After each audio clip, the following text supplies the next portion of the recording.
அனைவருக்கும் வணக்கம். நான் உங்கள் TJ சங்கர். நமது சேனல் சோஷியல் அவேர்னஸ் சேனல். சமூக விழிப்புணர்வை ஏற்படுத்துகின்ற தமிழ் சமூகத்தை மேம்படுத்துவதற்காக செய்யக்கூடிய சிறு முயற்சி. இந்த சமூக வலைதளத்தில் யூடியூப் என்பது பவர்ஃபுல்லாக இருப்பதனால அந்த யூடியூபை பயன்படுத்தி ஒரு சின்னதான முன்னேற்றத்தை ஏற்படுத்துவதற்கான ஒரு சிறிய முயற்சி. நம்ம சேனலை தொடர்ந்து பார்த்து கொண்டு வருபவர்களுக்கு ஒரு வேண்டுகோள்: சப்ஸ்கிரைப் பண்ணுங்க, ஷேர் பண்ணுங்க, லைக் பண்ணுங்க, குறிப்பாக கமெண்ட் பண்ணுங்க என்று உங்களை அன்போடு கேட்டுக்கொள்கிறேன். இன்றைய வீடியோ ஒரு புதிய வீடியோ. இந்த ஆண்டு ஜூன் 3ஆம் தேதி மாணவர்கள் பள்ளிக்கு நுழைந்திருக்கிறார்கள். கல்வியாண்டு துவங்கி இருக்கிறது. தமிழகம் முழுவதும் மாணவர்கள் பள்ளிக்கூடத்திற்கு சென்று பாடங்களை படிக்க துவங்கிறார்கள். பாட புத்தகங்கள் இலவசமாக கொடுக்கப்பட்டிருக்கு அரசு பள்ளிகளில. இந்த நிலையில் கல்வி உரிமை சட்டம் 2009 என்ற ஒரு விஷயத்தை பற்றி பேச போறோம். இன்றைக்கு அது ஒரு பேசும் பொருளாக இருக்கிறது. அந்த கல்வி உரிமை சட்டம், ரைட் டு எஜுகேஷன் ஆக்ட் என்பது உலகம் முழுக்க இருக்குது, இந்தியாவிலும் இருக்கிறது. ஆனால் இந்த சட்டம் எந்த அளவுக்கு இந்தியாவில் தமிழகத்தில் நடைமுறையாக்கப்பட்டு வருகிறது என்பதை பற்றி பேசுகின்ற காணொலி இது. கல்வி உரிமை சட்டத்துல என்ன பண்றாங்கன்னா, அரசு பள்ளிகள் அரசு முழுமையாக பார்த்துக் கொள்கிறது. தனியார் பள்ளிகளில் பாலர் கல்வியில் LKG-லிருந்து 8ஆம் வகுப்பு வரை படிக்கின்ற அந்த தனியார் பள்ளிகளில் மொத்தம் உள்ள மாணவர் சேர்க்கையில் 25% ஏழை குழந்தைகள், ஏழை குடும்பங்களில் இருக்கக்கூடிய குழந்தைகள் படிப்பதற்காக சேர்க்கப்பட வேண்டும் என்று இந்த கல்வி உரிமை சட்டம் 2009 சொல்லுது. ஒரு 100 பேர் அப்படின்னு சொன்னா 25 பேர் ஏழை குழந்தைகளிலே படிக்கிறாங்க. அப்ப அந்த குழந்தைகளுக்கான கல்வி செலவை யார் கொடுப்பா? தனியார் பள்ளியில் அந்த மாணவர்கள் எவ்வளவு பேர் சேர்த்திருக்கிறாங்க, LKG-ல எவ்வளவு, UKG-ல எவ்வளவு, அப் டு 8th ஸ்டாண்டர்ட் ஒவ்வொரு பள்ளியும் அந்த 25% கோட்டாவில் இருக்கக்கூடிய மாணவர்கள் எவ்வளவு பேர் என்பதை எஜுகேஷன்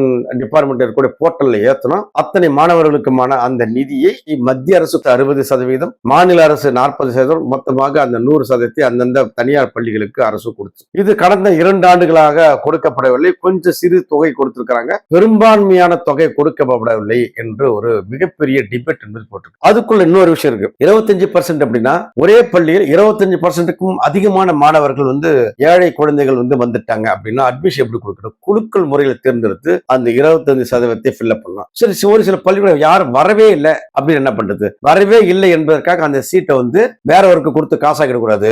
6 மாதங்கள் வரையில் அது காத்திருப்போர் பட்டியல் மாதிரியே காத்திருக்கணும் என்று அந்த ரைட் டு எஜுகேஷன் ஆக்ட் சொல்லுது. இந்த நிலையில் தான் இந்த ஆண்டு பாலர் கல்வி, அது LKG UKG என்று சொல்லக்கூடிய அதற்கான நிதியை மத்திய அரசு கொடுக்கவில்லை என்றாலும் கூட மாநில அரசு கொடுத்து அட்மிஷன் எல்லாம் போட்டாங்க. ஆனா 1ஆம் கிளாஸ்ல இருந்து 8ஆம் கிளாஸ் வரையில் இருக்கக்கூடிய அந்த 25% இடங்கள் என்பது சேர்க்கை துவங்கல, அட்மிஷன் துவங்கல. அட்மிஷன் பொதுவாக ஏப்ரல் மாதம், மே மாதங்களில் அந்த அட்மிஷன் துவங்கி முடிச்சுடுவாங்க. ஜூன் மாசம் ஸ்கூல். ஆனா இந்த ஆண்டு ஏப்ரல் மேல அது அட்மிஷன் துவங்கல. அட்மிஷன் துவங்குங்க என்று சொல்லி மாநில அரசு சொல்லல. அதனால அது அப்படியே கடப்பில் இருக்கிறது. ஏன் அதை நிரப்பவில்லை என்பதுதான் இந்த வீடியோடைய அல்டிமேட்டான கோல். ஏன் நிரப்பவில்லை என்று சொன்னால், மத்திய அரசு கொடுக்க வேண்டிய 60% நிதியை மாநில அரசுக்கு ஒதுக்கீடு செய்யவில்லை என்ற காரணத்திற்காக பண்ணல. 1. 2வது, உயர்நீதிமன்றத்தில் வழக்கு தொடுத்திருக்கிறாங்க.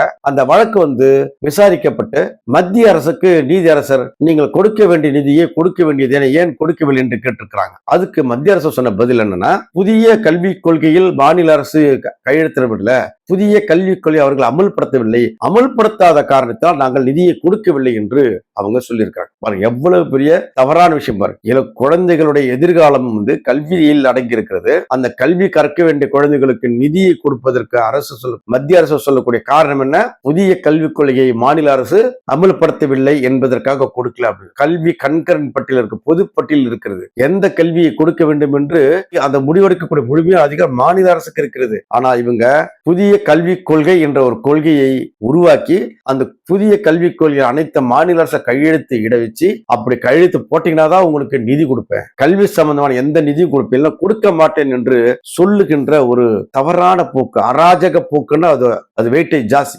நாகரிகமாக மத்திய அரசு மாநில அரசுகளை வஞ்சிப்பதாக நினைத்துக் கொண்டு ஏழை குழந்தைகளை வஞ்சிக்கிறது, ஏழை குழந்தைகளின் கல்வி கனவை நொறுக்குகிறது என்பதை அவர்கள் புரிந்து கொண்டார்களா, புரிந்து கொள்ளவில்லையா என்று தெரியாது. எவ்வளவு பேர் தவறு பாருங்க. குழந்தைகள் கல்வி கற்பதற்காக மத்திய அரசு கொடுக்க வேண்டிய 60% நிதியை பாலிசி ரீதியாக ஏன் கையெழுத்து போடல, கையெழுத்து போட வைப்பதற்கோ அது சார்பாக மாநில அரசு உரையாடுவதற்கோ அது தனியாக சேனல் வச்சு டீல் பண்ணணுமே தவிர, நீ அமுல்படுத்தினாதான் காசு கொடுப்பேன் என்று சொல்லுவது மிக மிக தவறான விஷயம் என்பதை மத்திய அரசு ஏன் உணர மறுக்கிறது என்ற கேள்வியும் நம்ம இதுல வைக்கிறோம். இந்த நிலையில் தான் ஜூன் 10 நீதிமன்றம் ஒரு உத்தரவை வெளியிட்டிருக்கு. மாநில அரசுக்கு கொடுக்க வேண்டிய அந்த நிதியை கொடுங்கள் என்று சொல்லியிருக்காங்க. ஆனால் இது வரையில் கொடுக்கல. மாநில கல்வித்துறை அமைச்சர் அன்பில் மகேஷ் என்ன சொல்லியிருக்காருன்னா, நீதிமன்றம் உத்தரவை அளித்திருக்கிறது, மத்திய அரசு நிதி கொடுக்கும் என்று காத்திருக்கிறோம். மத்திய அரசு நிதி கொடுத்த பிறகு மாணவர்களுக்கான சேர்க்கை அட்மிஷன் நடைபெறும் என்று சொல்லியிருக்கிறார். இதை எதிர்க்கட்சித் தலைவர் எடப்பாடி பழனிசாமி அவர்கள் வன்மையாக கண்டித்திருக்கிறார். எங்களது ஆட்சி காலத்தில் மத்திய அரசு கொடுக்காத பொழுது 100% பணத்தை நாங்களே பணத்தை கட்டிவிட்ட பள்ளிகளுக்கு கட்டிட்டோம். இதுல பாலர் கல்வியில் இருக்கிற எல்கேஜி யூகேல இருக்கக்கூடிய 1 லட்சம் கல்வி, அதுல 1லிருந்து 8ஆம் வகுப்பு வரையில் இருக்கக்கூடிய 3 லட்சத்திலிருந்து 4 லட்சம் இடையிலான இருக்கக்கூடிய அந்த எண்ணிக்கை கொண்ட ஏழை குழந்தைகளுக்கு கல்வி கற்பதற்கு தமிழக அரசு தடையாக இருக்கிறது, தமிழக அரசு வஞ்சிக்கிறது என்று சொல்லி எடப்பாடி பழனிசாமி முன்னாள் முதலமைச்சர் இந்நாளில் எதிர்க்கட்சி தலைவர் பேசியிருக்கிறார். மத்திய அரசு நிதி தரவில்லை, நீதிமன்றத்தில் நீதி அரசு நிதியை உடனடியாக கொடுக்க வேண்டும் என்று சொன்ன பிறகும் நிதியை கொடுக்காமல் காலம் தாழ்த்துகிறது மத்திய அரசு என்பதையும், நிதி கொடுப்பது நிதி பங்கீட்டில் ஒரு முறையை கையாளுறாங்க. என்னன்னா, மத்திய அரசு பங்களிப்பாக இருக்கிற 60% நிதியை மத்திய அரசின் கீழ் இருக்கக்கூடிய எஜுகேஷன் டிபார்ட்மெண்ட் ஒரு வாரியம் இருக்கு, வாரியம் தான் ஒப்புதல் அளிக்கும். வாரியம் எவ்வளவு கொடுக்க வேண்டும் என்று சொல்றோம், அது சொன்ன பிறகு மாநில அரசுக்கு கொடுப்பாங்க.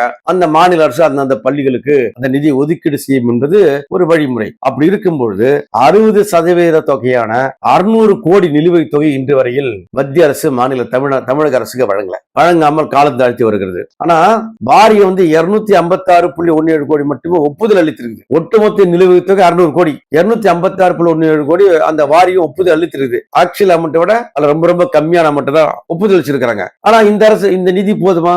கொடுக்கப்பட வேண்டிய நிதி 600 கோடி ரூபாய் இருப்பதாக மாநில அரசு சொல்கிறது. இதுதாங்க விஷயம். என்னன்னா, ஒட்டுமொத்தமாக தமிழகத்தை வஞ்சிக்கிறார்கள். ஜிஎஸ்டிக்கான நிதியை கொடுக்கல, குறைந்த வட்டிக்கான இது கொடுக்கல, கல்வி நிதியை கொடுக்கல, பல்வேறு நிதியை கொடுக்கல. புயல் வெள்ள நிவாரணம் வருகின்ற பொழுது கூட எவ்வளவு காசு கட்டலாம், அதுல 10% 20% கொடுக்கறாங்க. ஒட்டுமொத்த தமிழகத்தை வஞ்சிக்கிறாங்க. பட்ஜெட்டில் கூட தமிழகம் என்ற ஒரு வார்த்தை கூட வராமல் தமிழகத்தை வஞ்சிக்கிறது என்றெல்லாம் பரவலாக சொல்லிக் கொண்டிருக்கக்கூடிய இந்த சூழலில் கல்வி உரிமை சட்டம் 2009 என்ற அடிப்படையில் தமிழகத்திற்கு கொடுக்க வேண்டிய அளிக்க வேண்டிய நிதியை வழங்காமல் குழந்தைகள் படிக்கக்கூடிய அந்த பள்ளிகளுக்கு கல்விக்கு நிதியை கொடுக்க வேண்டிய கட்டாயம் 60% நிதியை கொடுக்க வேண்டிய மத்திய அரசு ஏன் கொடுக்கவில்லை? கொடுக்காது தவறுதானே. குழந்தைகளை வஞ்சிக்கலாமா? அந்த குழந்தைய பெற்றோர்களை வஞ்சிக்கலாமா? தமிழகத்தை வஞ்சிக்கலாமா என்ற கேள்வியை நாம் கேட்கிறோம். இந்த வீடியோவை பார்க்கின்ற அன்பர்களுக்கு நண்பர்களுக்கு முகம் தெரியாத இந்தியாவின் ஏதோ ஒரு மூலையில், உலகத்தின் ஏதோ ஒரு மூலையில் இருக்கின்ற அன்பர்களை பார்த்து கேட்கின்றேன், நண்பர்களை பார்த்து கேட்கின்றேன். மத்திய அரசு செய்தது சரியா? ஏழை குழந்தைகளுக்கு நிதி 600 கோடி ரூபாய் ஒதுக்காதது சரியா? கமெண்ட் பாக்ஸ்ல போடுங்க. உங்களுடைய கமெண்டை அவளோட எதிர்பார்க்கின்றோம். இது போன்ற எண்ணற்ற வீடியோக்களை பகிரக்கூடிய எனக்கு ஆக்கம் ஊக்கம் தர வேண்டும் என்று உங்களை அன்போடு கேட்டுக்கொண்டு மீண்டும் வேறொரு காணொளியில் சந்திப்போம். Until then bye. நான் உங்கள் டிஜே சங்கர். நன்றி, வணக்கம்.